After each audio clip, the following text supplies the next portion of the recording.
Welcome back to NBA Draft Buzz. I'm your host Ryan Gantz with my co-host NFL superstar Julian Edelman's long-lost brother Isaac Edelman. And today we'll be going over the NBA Draft Lottery results as well as some things that could happen to teams that are out of the lottery. So Isaac, how about you go over the draft lottery results and tell us who do you think is going to fall and who do you think is going to rise come draft night? Of course, Ryan. So, last night was the NBA Draft Lottery.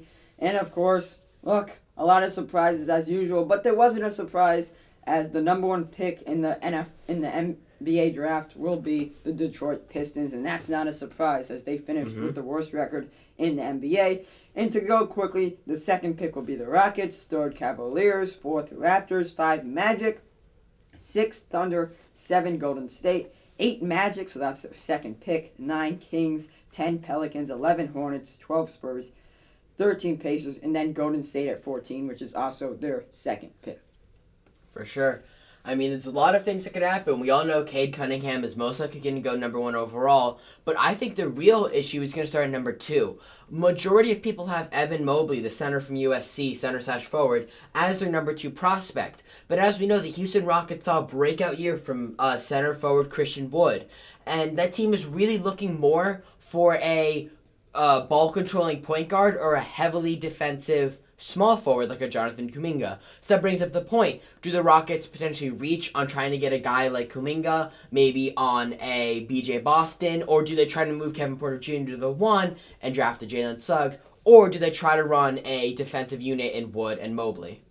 Well, if you're asking me, I think they're going to draft Jalen Suggs, a guy who could replace the likes of James Harden and Chris Paul, who again have moved out of Houston recently.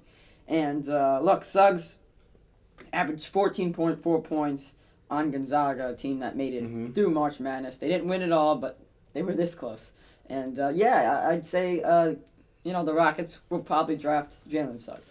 Good idea. I think a team to look out for is OKC Thunder at pick 6. I think we're going to see Davion Mitchell drafted there. I think he's going to be a great fit. And keep out for the Spurs and Scotty Barnes. I think Scotty Barnes is the perfect DeMar DeRozan replacement. But I think it's about time to move on to our next topic. So as a lot of NBA fans know, the results of the 2017 NBA lottery where the Lakers had won the...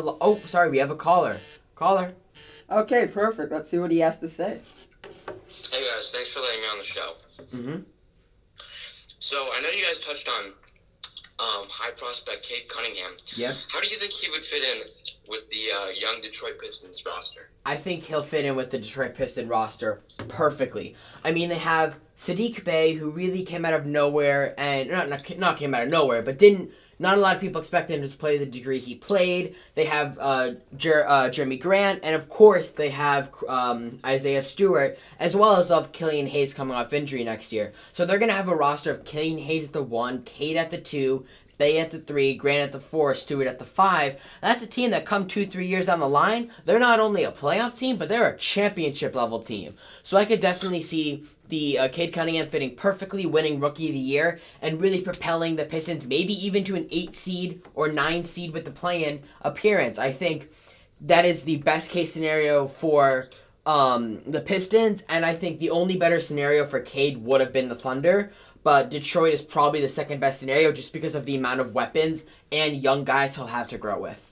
And I do want to say that, unlucky for the Pistons, look, Cade Cunningham is not the best prospect we've seen in years. And he is the number one pick, right? He is the best prospect. If the Pistons would have got the first pick last year, they would have been much luckier. But again, Cunningham is still a top guy. Again, he's going to be the front runner to win Rookie of the Year next season. But again, the Pistons would have rather had the first pick in another draft class. But again, you're getting the number one pick, so let's not complain. I totally agree, Isaac. Okay, thanks so much for coming on the show. We're glad to have you on. Thank you very much. Thank you guys. So, good point brought up by our caller there. And yeah, I think the Pistons may have got a little unlucky with the first pick this year just because of how stacked this class is. You could potentially find a superstar at pick 10, but I don't think they're complaining about Cade Cunningham no matter what. Now, let's move on to our second topic. So, as a lot of people know, the infamous 2017 lottery where the Lakers won the second pick and were able to select hometown hero Lonzo Ball. But because of that, D'Angelo Russell was traded to the Nets. As we know, that trade propelled the Nets' rebuild, sent them into the 8th seed of sent them near the playoffs, and then eventually he was using a sign and trade to get Kevin Durant from the Warriors, which eventually became Kevin Durant, Kyrie Irving, and James Harden. So, Isaac, I present you this question. What team will end up like the Nets? What team will benefit most from a lottery-winning team that isn't in the lottery? Look, it's hard because, again, some teams are still in the playoffs, right? Some teams should, be the playoff teams. I think without a question, the Nets are not going to be one of those teams because they are stacked. I mean, and plus they have cap space problems, so they would probably get rid of their players and not gain.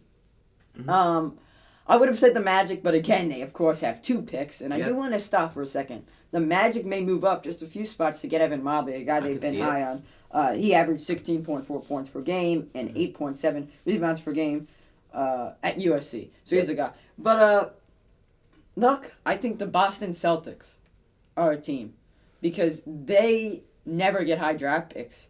And you can always trade up for high draft pick. I think this is the year because, look, they have Tatum. They have Jaylen Brown. They have Marcus Smart. They're all good players, but they just need one extra piece, and that could be a rookie. For sure. I mean, I think Magic have pick 5 and pick 8. I could definitely see them packaging 5, 8, and potentially Fultz to get that number 2 pick from the Rockets. Now, another thing I want to quickly touch on is the Heat. I think the Heat will end up being that team. The 2 of the top 5 people on the Heat's radar are Spurs forward DeMar DeRozan and Raptors guard Kyle Lowry. As we know, the Raptors shot up from pick, I believe it was 8 to pick 4. So they'll be in a position to select one of those top guards, which makes me think that Kyle Lowry is almost guaranteed at this point to hit free agency, and the Spurs can get their DeMar DeRozan replacement in the draft. So I think the Heat, who have been on the radar for both those teams, will have the opportunity now to negotiate and potentially get one, if not both those players, to propel them to a championship. So I think the Heat, the Boston Celtics have a good idea. Another sneaky team is the Phoenix Suns. Depending on what happens with Chris Paul, they could even potentially land another really good player that's on a lottery team that will be leaving, like maybe a John Wall. Yeah, I'd agree with you. The Miami Heat are like the Celtics, one piece away. And when we say one piece away, they may be 2 pieces away because Kendrick Nunn and Duncan Robinson, who are RFAs, may not re-sign with the Heat. And Duncan Robinson is a huge piece for Miami. For sure. Look, I know Kyle Lowry's a veteran, but Kyle Lowry doesn't shoot threes as consistent as Duncan Robinson. In fact, only a few players in the NBA can shoot more consistently than him. And I think those 3 players are Buddy Hield, Damian Lillard, and Steph Curry. For sure. Losing Duncan Robinson would hurt, but we'll have to see how free agency goes. But that's about it for our show. Thank you so much for Julian Edelman's long-lost brother, Isaac Edelman, for joining me on today's episode of NBA Draft Buzz. See you guys next time.